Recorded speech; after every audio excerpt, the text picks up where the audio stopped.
오늘은 우리 한국교회가 추수감사주일로 지키는 11월 셋째 주일입니다.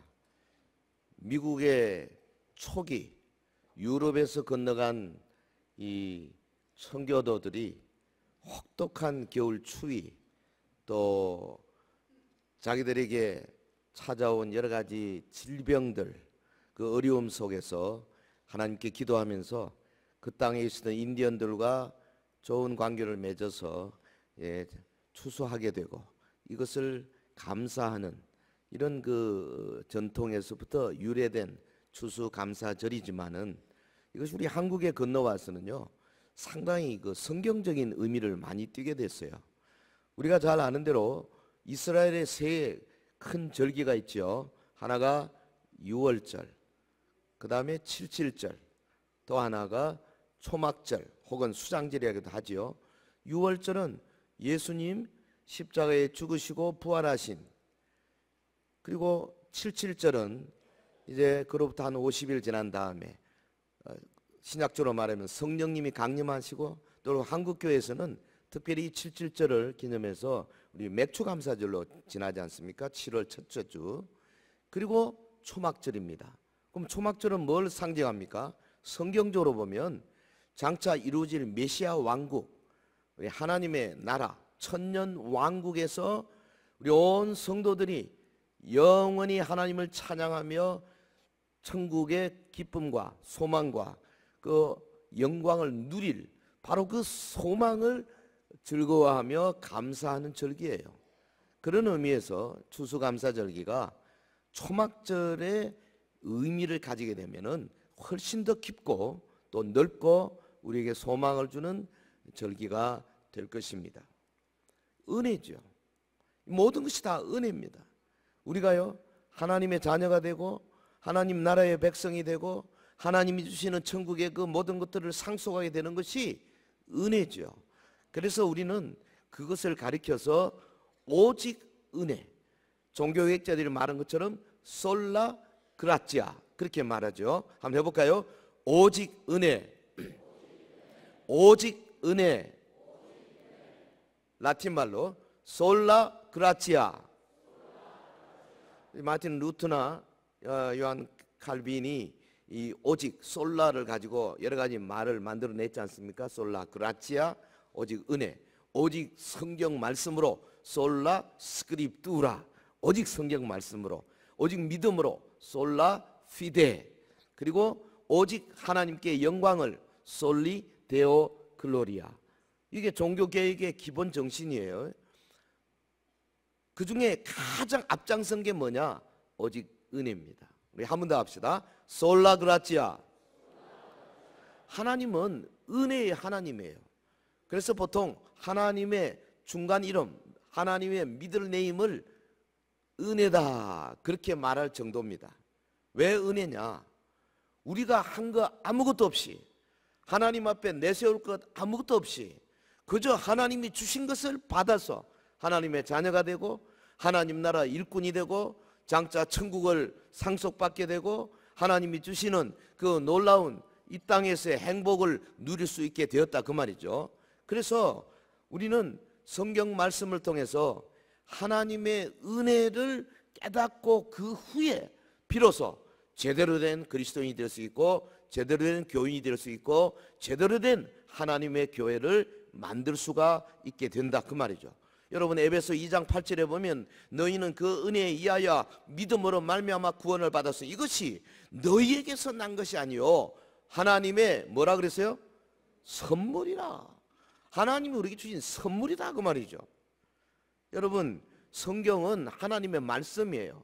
그래서 이 성경에 기록된 모든 것들은 예수님에 관해서, 하나님에 관해서, 우리에게 주신 은혜에 관해서, 때로는 상징적인 이야기를 통해서, 때로는 직접적인 교훈을 통해서, 때로는 성도들이 주시는 비전을 가지고 이 말씀을 나누고 있는 거 아닙니까? 우리가 읽어주신 이 본문, 이 사무엘하 9장의 이 내용은 사실은 다윗 왕과 그 다음에 한쪽은 다윗의 원수인 사울 왕의 손자인 무비보셋이라고 하는 사람의 이야기예요. 그런데 이 무비보셋은 다윗의 철천지 원수의 자식이었거든요. 그 원수를 품에 안는 다윗의 모습을 통해서 이 성경이 뭘 교훈하느냐? 하나님이 우리를 이처럼 원수된 우리를 껴안으시고 우리에게 은혜를 주신다. 이것을 교훈하기 위해서 기록하게 한 거죠. 할렐루야. 사실은 우리 철저하게 타락했던 우리에게 주님의 은혜가 임했어요. 우리로 하여금 이제는 주님의 식탁에서 함께 생명가와 생명수를 먹고 마시도록 만들어 주신 거 아니겠습니까? 오늘 본문의 이야기가요, 다윗 왕의 식탁에 무비보셋을 앉히고 같이 식사하는 그런 이야기거든요. 저는 성경 전체에서 하나님의 은혜를 보여주는 최고의 이야기를 하나 들라 그러면 주저없이 이 본문을 듭니다. 오늘 이 본문을 통해서 우리가 잘 알고 있지만 말씀을 통해서 더 은혜에 대한 믿음을 갖게 되고, 또 알고 있지만 더 은혜에 대한 확신을 갖게 되고, 우리가 알고 있지만 더 은혜 받은 우리 자신 하나님 앞에 더 감격하며 감사하는 고백이 나오기를 주의 이름으로 축원합니다. 자, 첫 번째 보겠습니다. 어떤 이야기입니까? 다윗이 사울의 남은 자손을 찾는다는 이야기입니다. 여러분 가진 주보에 5페이지 보면 제가 그 요약을 잘 해놨으니까요, 집에 가서도 보시고 일주일 내내 여러분 묵상하시면서 은혜를 나누시기 바랍니다. 다윗이 사울의 남은 자손을 찾는다. 사울이 누군데요? 원수 중에 원수거든요, 다윗에. 여러분 십수년 동안 그냥 다윗을 죽이려고 사울이 군사를 풀어가지고 동쪽, 북쪽, 서쪽, 남쪽 할 것 없이 찾아다니는데요, 다윗이 나중에는 급해가지고 서쪽에 있는 블레셋, 원수 나라인 블레셋까지 도망갔지 않습니까? 갔더니 저놈이 우리의 선배인 골리앗을 죽인 놈이다 이래가지고 그 블레셋 사람들이 막 다윗을 억압하니까는 다윗이 어떻게 했습니까? 막 침을 줄줄 흘리면서 미친 척하고 그랬잖아요. 수모를 겪은 사람이에요. 오랜 기간 동안 사울이 다윗을 죽이려고 얼마나 찾아다녔는지 몰라요. 원수 중에 최고 원수입니다. 그런데 다윗이, 사울은 이미 죽었고 그 아들 요나단도 죽었어요. 그런데 이제 그 혹시 남은 자손들이 있는가 찾는 겁니다. 뭐 하러? 잡아가지고 없애려고? 아닙니다. 은혜를 베풀려고. 이게 다윗의 심정 속에 이런 마음이 생기게 된 것은 신약적으로 말하면 하나님의 성령이 그 속의 역사에서 예수님의 마음을 준 거죠. 할렐루야. 오늘 저와 여러분에게도 예수님의 마음이 성령으로 임하게 되면 이렇게 우리의 원수들을 품에 안고 우리에게 해코지한 자들을 품에 안고 그들을 위해서 기도하고 그들과 함께 동거동락할 수 있는 수준으로 우리도 될 수 있는 소질이 여기 다윗을 통해서 보여지고 있지 않습니까? 본문 볼까요? 1절, 다윗이 이르되 사울의 집에 아직도 남은 사람이 있느냐? 3절, 왕이 이르되 사울의 집에 아직도 남은 사람이 없느냐? 내가 그 사람에게 하나님의 은총을 베풀고자 하노라. 참 놀랍지 않습니까? 다윗이 내가 왕으로서 은총을 베풀, 그게 아닙니다. 하나님의 은총을 베풀고자 한다. 다윗은 철저하게 하나님 중심의 사람이었어요. 사울은요 자기 중심이었어요. 사울은 자기 좋아하는 사람을 걸고 모았어, 부하들로. 그러나 다윗은 어려운 사람, 여러분 아둘람 굴에서 400명이 다윗을 찾아오는데 아주 형편없는 사람들, 빚쟁이들, 원한 맞춰 이런 사람들이 찾아왔어요. 그 다윗이 그 사람들을 잘 키워가지고 다윗 왕국의 일꾼을 만들잖아요. 사울과는 전혀 다른 사람이에요. 다윗 항상 하나님 중심. 본문에도 내가 그 사람에게 하나님의 은총을 베풀고자 하노라. 이때가 언제입니까? 다윗이 사방에 적을 평정한 다음에 선정을 베푸니까 공평과 정의가 강물처럼 흐르던 때입니다. 그런데 이 1절의 질문 속에 완전히 망해버린 원수의 자손을 찾아 도와주려는 다윗 왕의 따뜻한 마음의 배려가 있잖아요. 이게 뭘 의미하느냐? 사실은 하나님께서 하나님의 원수된 죄인들 우리에게 은혜 주시려고 찾아오시는 것을 의미하는 겁니다. 할렐루야. 하나님은 우리를 찾아오시는 분이에요. 예? 지금도 영적으로 타락해서 하나님 나라를 거부하고 몸된 교회를 거부하고 하나님의 성경 진리를 거부하고 욕하고 하나님 믿는 사람들을 탄압하는 자들까지도 하나님이 찾아가시고 저들을 부르시려고 하는 이 은혜의 하나님. 사실은 다윗 편에서 볼 때는 오랜 기간 원수로서 도저히 같이 상종할 수 없는 그런 집안 사람들이에요. 그런데 이제 원수 사울과 그 모든 세력이 제거됐습니다. 철저히 망했어요. 다시 일어설 수 없을 정도로 말하자면 요즘 말로 뱅크럽트 된 거죠. 파산된 거죠. 다윗으로는 이제는 생각조차 하기 싫은 사람들일 겁니다. 그런데 다윗의 마음속에 주님의 심정이 떠오른 거지요. 내가 사울의 남은 자손에게 은혜를 베풀어야 되겠다. 예? 여러분, 다윗이 찾던 사울의 남은 자손, 하나님의 원수된 우리, 자, 어떤 자들입니까? 성경은 우리에게 명확하게 말해요. 로마서 3장 23절 모든 사람이 죄를 범하여 하나님의 영광에 이르지 못하더라. 저나 여러분이나 하나님의 영광에 이를 수 없는 자들이었어요. 절대 우리 힘으로는 하나님 앞에 가까이 갈 수 없는 자들이었습니다. 로마서 3장 20절에 율법의 행위로 그 앞에 의롭다 하심을 얻을 육체가 없다 그랬습니다. 이 땅에 조금 사람 괜찮은 사람 있죠. 약간 도덕적으로 좀 좋은 사람이 있긴 해요. 그러나 사실 따지고 보면요 50보 100보입니다. 응? 그럼 서울의 그 송파구에 있는 높은 롯데 빌딩 한번 올라가 보세요. 지난번 올라오니까 엄청 높더라고. 103층, 108층인가? 그 밑에 바닥이 유리로 되는데 밑에 내려다 보니까 다 참 밑에 그 길에 가는 사람들은 거의 잘 보이지도 않아요. 뭐 키 좀 크고 작고 뭐 다 점이야, 점. 우리끼리 옆에 보면 네가 나보다 크다 뭐 작다. 네. 점이에요. 차가 뭐 버스나 뭐 택시나 뭐 자가용이나 다 비슷해. 다 점이야. 우리 한국 사람들은요 이 배달의 기회가 돼서 그런지 몰라도 거의 비슷하잖아요. 까만 머리에 광대뼈 톡 튀어나오고 눈 짝 찢어지고 다 비슷해. 그러니까 약간만 희면 자기가 굉장히 희다고 자랑하고 너 왜 그리 껌냐 그러는데요. 백인들이 보면 진짜 웃기는 일입니다. 하나님께서 하나님의 거룩으로 내려다보면 우리 다 이래요. 아무것도 아니에요. 우리 다 하나님의 영광에 이르지 못하는 자들이에요. 하나님의 원수들이라고. 그 하나님 앞에 설 수 있는 유일한 길은 뭐냐? 주님이 너 오너라 받아주시는 길밖에 없어요. 주님이 너 이리 와 불러주셔야 하나님 앞에 갈 수 있는 줄로 믿습니다. 하나님의 은혜로 주 앞에 설 수 있다니까요. 내가 뭐 조금 해가지고 좀 잘 봐주시겠지. 아니 높은 산에 내려다 보십시오. 안 보인다니까요.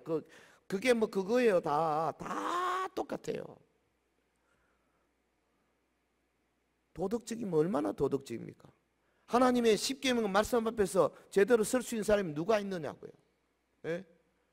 로마서 3장 24절 그리스도 예수 안에 있는 속량으로 말미암아 하나님의 은혜로 값없이 의롭다 하심을 받았느니라. 믿으시면 아멘.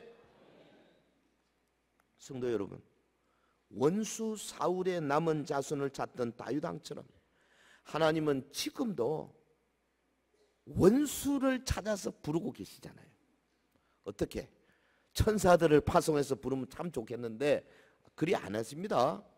하나님은 전도의 미련한 방법으로 다시 말하면 예수 그리스도, 그리스도의 사도들, 속사도들, 그리고 2000년 교회를 통해서, 그리고 오늘 예수 믿는, 먼저 믿는 우리를 통해서 하나님의 부르심을 전하는 도구가 되어서 우리가 하나님의 원수들 찾아서, 믿지 않는 자들, 사탄에게 잡혀있는 자들, 죄 가운데 허덕이는 자들 찾아서 하나님의 음성을 들려주는 이 일을 통해서 부르고 계시는 겁니다.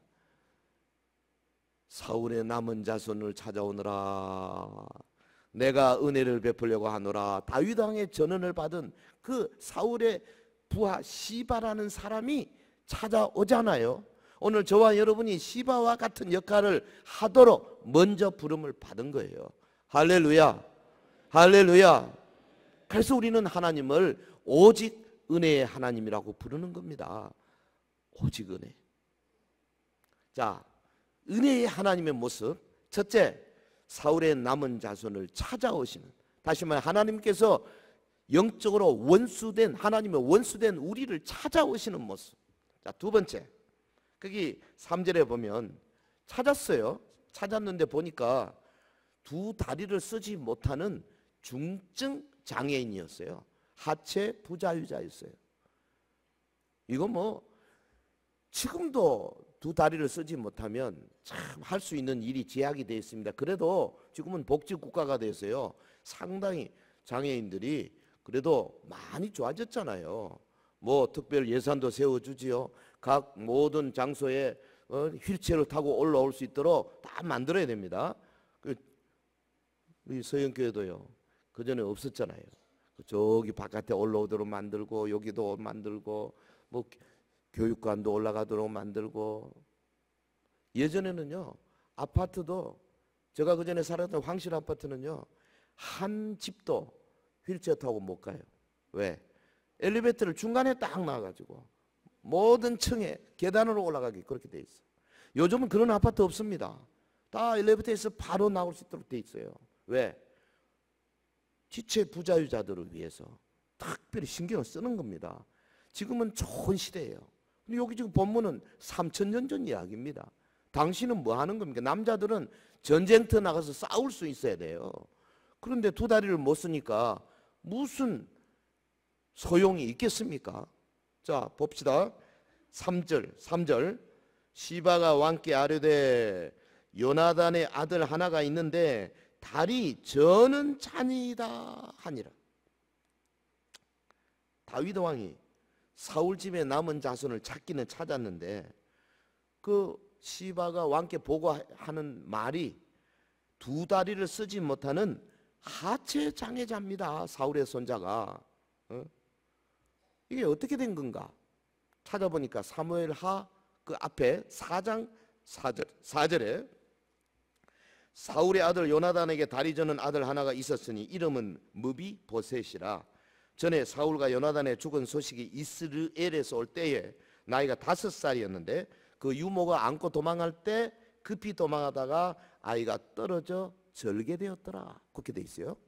그러니까 아마 유모가 5살짜리를 안고 가다가 놓쳤어요. 두 다리를 그때 부러뜨린 겁니다. 요즘이야 뭐 정형외과 같은 데서 얼마든지 뭐 이렇게 할 수 있겠지만 그때는 뭐 한번 그렇게 되면 더 이상 고칠 수가 없잖아요. 지금 두 다리를 저는 중증 장애인 무비보셋, 히브리 말로는 무비보셋입니다. 무비보셋. 근데 이 무비보셋이라고 하는 다윗 왕의 손자를 보고를 하니까 보통 사람 같으면 어떻게 하겠어요? 그래, 내버려 둬라. 데리고 와봐도 아무짝에 쓸모없겠구나. 이렇게 될 텐데요. 왕이 데리고 와라. 기꺼이 데리고 오라는 거예요. 그 왕의 마음속에 뭐가 있습니까? 본문 5절 보세요.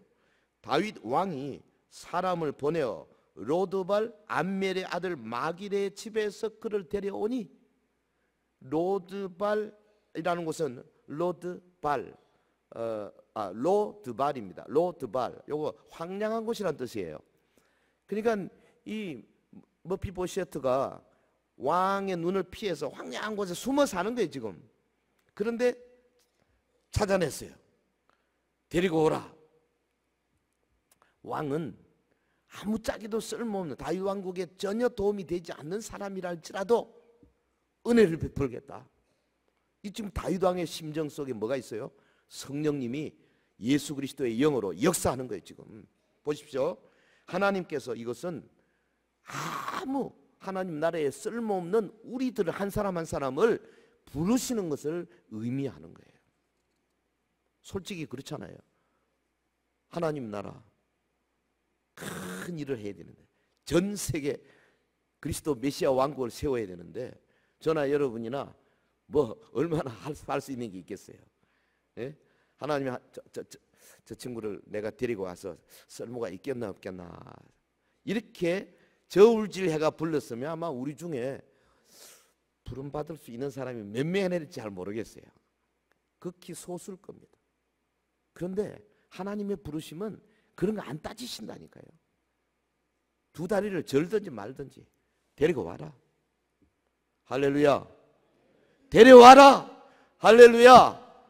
쓸모없는 우리를 불러주시는 우리 주님, 하나님 나라에 아무짝에도 쓸모없는 우리를 불러주시는 그 은혜의 주님. 여러분, 이게 우리 예수 믿는 믿음의 가장 밑바닥에 있지 않으면 우리의 믿음은 얼마 못 가서 흐트러지고 마는 거예요. 감격이 있어야 되는 거예요. 사실 고대 근동 문화권에서 보면요, 이 육체적 결함이 있는 사람은 단순히 물리적으로 도움이 안 된다, 그 정도가 아닙니다. 이 사상적으로도 논리적으로도 문제가 있다. 무슨 문제? 저주받았다, 그렇게 생각하는 거예요. 사실 우리나라도 지금 뭐 몇십 년 전만 해도 그랬어요. 그 집에 뭐 장애인이 생기면 쉬쉬하고 안 보여주잖아요. 부끄러워서. 지금이야 뭐 좀 그렇지 않습니다만은 3000년 전이에요. 그렇기 때문에 이 다윗이 굳이 사람을 보내어 무비보셋을 왕궁으로 데려오게 한 건 이건 보통 사건이 아니에요. 여러분, 다윗의 사랑이 얼마나 큰가? 그게 다윗의 사랑이겠습니까? 성경을 기록한 저자가 이 속에 하나님을 투영시키고 성령님을 투영시키고 예수 그리스도의 사랑을 보여주기 위해서 이 이야기를 기록하고 있는 겁니다. 다윗의 사랑보다 비할 바 없는 큰 하나님의 사랑, 그가 나를 불러주셨다. 하나님의 나라에 아무짝에도 쓸모없는, 무슨 은사가 있냐, 무슨 배운 게 제대로 있냐, 성격이 제대로 좋으냐, 무슨 돈이 있냐, 사회적 영향력이 있냐, 그런데도 나 같은 것을 불러주시다니요. 이게 저와 여러분의 신앙의 고백이 되어야 하는 거예요. 사실 다 우리의 영적 상태는 이 머피보셋보다 훨씬 더 나쁠 겁니다. 두 다리 못 쓰는, 우리 영적으로 두 다리 못 쓰는 불구자 아닙니까? 나가서 전도도 제대로 못하죠. 뭐 사역도 못하죠. 뭐 하나님의 나라를 위해서 뭔가 일을 하고 싶어도 못해요. 힘도 없어. 영적 불구자예요, 사실. 아니, 예수님 알기 전에는 애당초 죽었던 자들이에요. 성경이 우리를 어떤 자들로 명확하게 말하고 있습니까?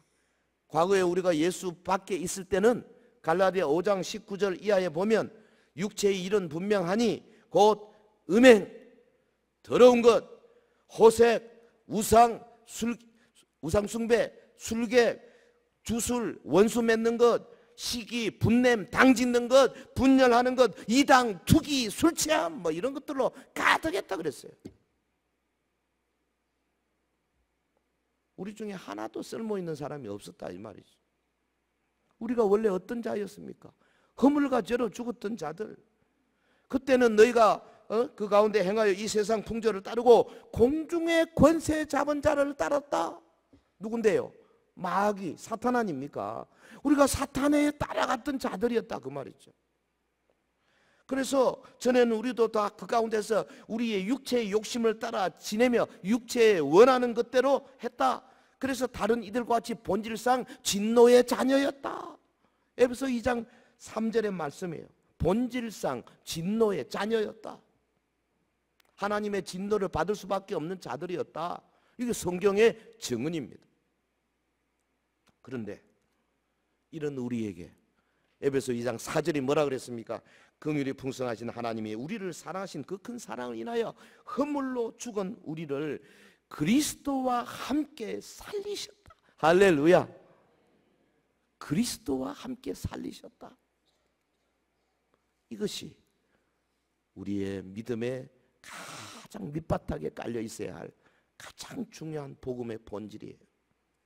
본질상 진노의 자녀였던 우리가 하나님의 사랑의 자녀가 될 수 있었던 것은 오직 하나님의 큰 사랑, 하나님의 은혜 그 때문이었다. 절대 내가 뭐 좀 열심히 잘해서, 내가 뭐 좀 남들보다 좀 뭐 똑똑해서, 내가 뭐 이 세상에 뭔가 보람 일을 해서 우리가 하나님의 자녀로 부름받은 것이 아니라 그 말이에요. 여러분 보십시오. 무비보셋이 이 다윗 왕의 말을 듣고 얼마나 감격에 넘쳤는지 보세요. 8절을 보면 이 종이 무엇이기에 왕께서 죽은 개 같은 나를 돌아보시나이까. 참, 이 죽은 개 같은 나 이렇게 표현했어요. 히브리 말로 죽은 개란 말은 하 켈렙 하 메트입니다. 메트가 죽은, 켈레브가 개입니다. 그게 정관사 하하를 붙여가 하켈렙 하메트. 이게 뒤에서 꾸미는데요. 죽은 개, 켈레브만 해도요, 개만 해도 이스라엘 백성들에게는 이거 부정한 동물이에요. 우리도 뭐 개 하면 별로 안 좋은 데다 많이 쓰잖아요. 개 뭐. 개한테 좀 미안하지만 요즘은 푸들 같은 거 얼마나 귀엽습니까? 하지만 옛날엔 그랬어요. 예. 이스라엘 사람들 3000년 전 이야기예요. 죽은 개 같은 나를 돌아보시나이까. 그러니까 무비보셋이 옛날에는 왕손이었지만은 지금은 완전히 몰락한 왕가의 자손 아닙니까? 그 무시무시한 다윗 왕이 자기를 불러가지고 야 죽었다 하고 왔는데 뜻밖의 내가 네게 은총을 베풀려 하노라. 그러니까는 막 이 친구가 감격을 해가지고 죽은 개 같은 나를 돌아보시나이까. 자기를 지극히 낮추는 겁니다. 예? 격하시키고 상대방을 높이는 이야기죠. 감격에 넘치는 표현입니다. 예? 성도 여러분, 다윗 왕 앞에서는 무비보셋, 솔직히 저와 여러분의 모습이에요. 처음 우리가 주님 앞에 불려 나왔을 때에 내가 너에게 은혜를 베풀려 하노라 할 때 우리가 어떻게 대답했느냐? 어찌 죽은 개 같은 나를 돌아보시나이까. 이렇게 해. 이게 정상이라 그 말이에요. 근데 우리가 그런 감격이 언제 있었는지 여러분 꼭 기억해 보시기를 바랍니다. 실로 우리는 사탄에게 속하여서 하나님을 대적하던 하나님의 원수들이었어요. 하나님의 교회가 하는 일을 방해하던 자들이었습니다. 하나님의 심판을 두려워하지 아니하는 자들이었습니다. 내 욕심대로 살고 내가 원하는 대로 살았던 자들이었습니다. 사탄에게 매여서 아무짝에도 쓸모없는 자들이었습니다. 그런데 나를 불러주셨어요. 어찌하여 죽은 개 같은 나를 돌아보시나이까. 기억하십시다. 하나님은요 똑똑한 사람 안 씁니다. 내가 의롭다 안 씁니다. 바리새인들 자기가 어렵다고 생각하는 이 파리사이온이라는 말 자체가 의롭다는 뜻 아닙니까? 자기가 어렵다고 생각하는 사람은 안 써요. 죽은 개 같은 나를 들어 쓰시나이까. 이렇게 고백하는 실제로 겸손한 사람을 쓰세요. 천한 자를 쓰세요. 여러분 보세요. 세계의 문호 셰익스피어가 무슨 대단한 사람 아니잖아요. 원래 나무꾼의 아들이었어요. 극장 앞에 말 지키는 자였어요. 여러분 신라권 로스트 패러다이스 신라권을 쓴 존 밀턴 같은 사람, 그 고리 대공업자 아들 아닙니까? 미국의 16대 대통령 에이브라함 링컨, 그 사람 뭐 별로 공부 안 한 사람이에요. 켄터키 통나무집 출신 아닙니까? 키만 쭉 커가지고 구레나도 없었으면 볼품이 없는 사람이에요. 그런데 수십 년 동안 미국 사람들 가장 존경하는 부동의 1위, 그 어머니로부터 배운 그 신앙의 최고의 그 가르침 그대로 살려고 노력한 사람이에요. 여러분 뭐 19세기 최고 지금까지도 그 사람 덮을 사람이 없다고 하는 위대한 부흥사 D.L. 무디. 학력이 일천한 구두직공이었어요. 그래서 그 무디가 직접 쓴 그 글 보면요, 처음부터 제대로 안 맞고요, 삐뚤삐뚤 뭐 그래요. 그런데 하나님이 무디를 얼마나 성령 충만하게 만드셨느냐. 그 맨하탄 거리를 가면서 막 계속 성령으로 부어주시니까 아이고 뜨거워서 못 살겠습니다, 그만 주십시오, 그랬다는 거 아니겠어요. 그리고 막 말씀을 전가할 때마다 깨어지고 부서지고 어마어마한 역사가 계속 일어나. 하나님은 이런 사람을 쓰신다니까요. 믿으시면 아멘. 무비보셋 같은 우리를 하나님은 어떻게 대우해 주셨습니까? 무슨 심판과 형벌로 대우하셨습니까? 아닙니다. 오히려 우리를 불러 하나님의 자녀로 삼아주시고, 예? 하나님의 상에서 먹고 마실 수 있는 특권을 주신 거 아니겠습니까? 우리 모두 무비보셋의 뜨거운 감격을 회복하는 이 추수감사 절기가 되기를 주의 이름으로 축원합니다. 주여, 이 종이 무엇이기에 죽은 개 같은 나를 불러주시나이까. 이래야지. 이 감격이 있어야죠. 예? 자신을 낮추며 감사하는 우리 서인의 성도들 되시기를 예수 이름으로 축원합니다. 자, 하나 더 나가 봅시다. 7절에 보면 다윗 왕이 무비보셋을 부른 이유를 아주 놀랍게 소개하고 있어요. 왕이 요나단을 인하여 은총을 베푼다, 이렇게 표현했어요. 이건 정말로 놀라운 구절입니다. 자, 7절 볼까요? 7절 같이 하겠습니다. 시작. 다윗이 그에게 이르되 무서워하지 말라. 내가 반드시 내 아버지 요나단으로 말미암아 내게 은총을 베풀리라. 내가 내 할아버지 사울의 모든 밭을 다 내게 도로 주겠고 또 너는 항상 내 상에서 떡을 먹을지니라. 여기 분명히 나오죠. 다윗 왕이 무비보셋에게 은총을 베푼 것은 그 무비보셋의 아버지 요나단 때문이었다. 내가 내 아버지 요나단으로 말미암아 내게 은총을 베풀리라. 여기 은총을 베푼다. 은총이라는 말, 히브리 말 헤세드라는 말, 요거는 하나님과 아브라함과 맺은 언약에서 나오는 은혜, 언약에서 나오는 친절, 언약에서 나오는 배려, 요 단어입니다. 사랑, 은총, 헤세드라는 말. 그러니까 무조건적인 사랑, 영원히 변치 않는 사랑, 절대적인 사랑, 무한한 사랑, 거룩한 사랑. 그러니까 헤세드를 행한다는 건 뭐냐면 1차적으로 언약 속에 부과된 서로에 대한 책임을 신실히 이행한다, 이런 뜻이에요. 이때로부터 아마 한 20년 전쯤일 거예요. 다윗이 사울의 아들 요나단과 친구였잖아요. 요나단과 언약을 맺었잖아요. 요나단이 그랬습니다. 다윗아, 내가 보니까 내가 왕자지만 네가 왕이 돼야 된다. 하나님의 뜻이다. 네가 왕이 되거든 우리 집 식솔들을 잘 좀 건사해 다오. 그 다윗이 요나단과 언약을 맺은 거죠. 친구 간에 맺은. 이걸 20년 전에 맺은 언약을 다윗이 생각해낸 겁니다. 그래서 이제 그가 누구든지 간에 그가 두 다리를 쓰지 못하고 내 왕국에 아무런 쓸모가 없다 할지라도 내가 그의 아버지 요나단과 맺은 언약을 기억하고 내가 은총을 베풀리라. 할렐루야. 저는 이 구절에서요, 오늘 본문이 정말로 우리에게 주시는 하나님과 우리와 그 사이에 예수 그리스도로 말미암는 은총을 베푸는 그 놀라운 메커니즘을 발견했어요. 이거 어떻게 된 거냐? 다윗이 요나단을 인하여 무비보셋에게 은총을 베푼다는 말은 하나님께서 예수 그리스도로 인하여 우리에게 은총을 베푼다는 것을 그대로 의미하는 겁니다. 할렐루야. 내가 내 아들 예수 그리스도로 말미암아 내게 은총을 베풀리라. 헤세드, 언약의 은총을 베풀리라. 내가 예수로 말미암아 너를 내 자녀로 삼으리라. 내가 예수 그리스도로 말미암아 너를 나의 상에서 먹게 하리라. 할렐루야.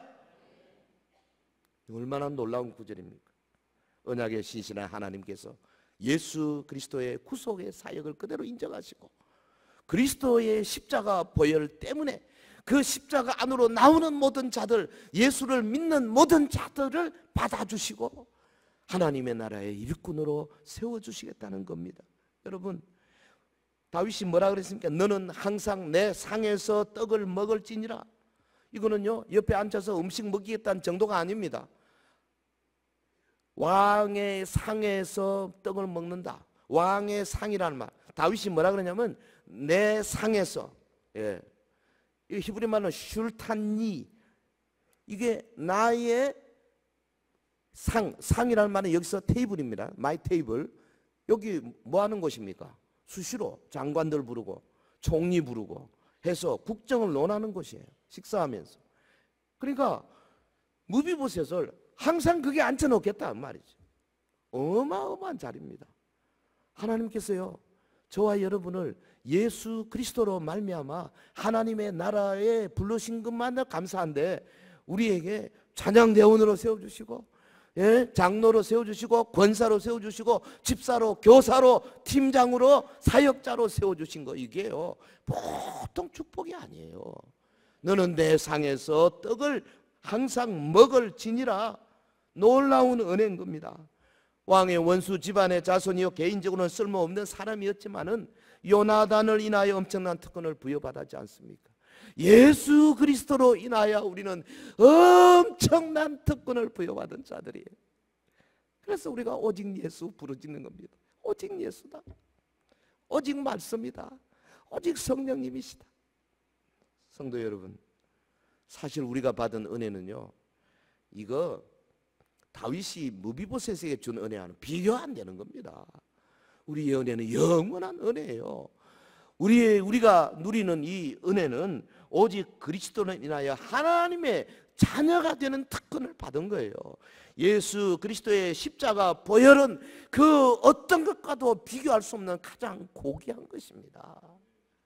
이것이 우리의 믿음의 고백이 되어야 할 것입니다.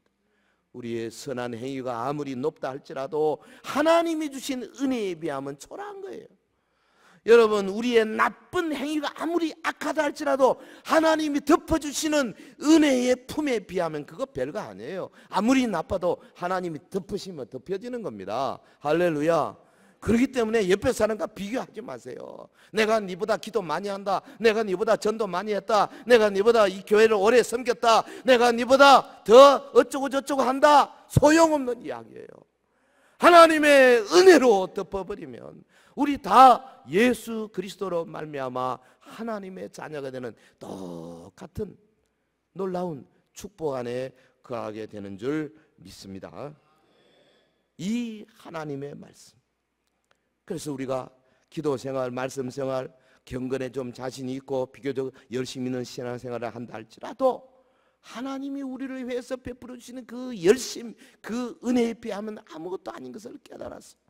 그래서 이걸 깨달은 사람들이 부르는 노래, 아 하나님의 은혜로 이 쓸데없는 자 왜 구속하여 주는지, 아 왜 내게 굳센 믿음과 또 복음 주셔서 내 마음이 항상 편한지, 왜 내게 성령 주셔서 내 마음을 감동해 주 예수를 믿고 따르게 하는지. 참 310장 보면요, 그 고백하는 거 있지 않습니까? 내가 믿고 내가 의지하고 하는 그 모든 것은 내 모든 형편을 아시는 주님 늘 보호해 주실 것을 내가 확실히 아네. 사랑하는 서인의 성도 여러분, 이 모든 것이 솔라그라지아, 오직 은혜, 오직 은혜. 절대 내게 아닙니다. 자랑할 게 없습니다. 선물입니다. 하나님이 주신 겁니다. 오직 하나님의 은혜예요. 주의 나라에 아무런 도움이 안 되는 우리를 자녀로 삼아주시고 일꾼으로 삼아주신 것은 오직 은혜 외에는 다르게 표현할 말이 없는 겁니다. 우리가 아직 죄인 되었을 때 예수 그리스도께서 우리를 찾아와 주셨습니다. 우리가 여전히 주님의 말씀을 거부하고 있을 때 주님이 정할 수 없는 은혜로 우리를 덮어주시고 불러주시고 우리의 마음을 감동감화시켜주셔서 믿음을 갖게 만들어 주신 겁니다. 주님이 친히 십자가에 달려 물과 피를 쏟으신 것은 무엇과도 비교할 수 없는 지고지순한 하나님의 사랑이고, 이를 믿는 모든 자에게 구원을 주시는 은총은 하나님만이 주실 수 있는 언약의 사랑, 헤세드의 사랑인 거예요. 그러므로 이 감사 절기를 맞아서 우리가 드리는 감사는 보다 깊은 감격에서 우러나오는 감사가 되어야 할 줄로 믿습니다.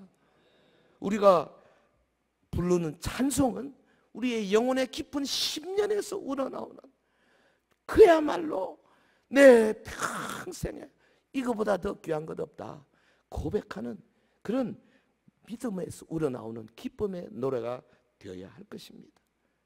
무비보셋같이 영적으로 철저히 파산했던 우리를 여기까지 이 정도로 세워주신 우리 하나님께 감사하고 내 생에 내 목숨이 이 땅에 붙어있는 날 또한 끝까지 주님 주시는 그 은혜를 항상 기뻐하고 감사하고 고백하고 전하는 저와 여러분 되시기를 예수 이름으로 축원합니다.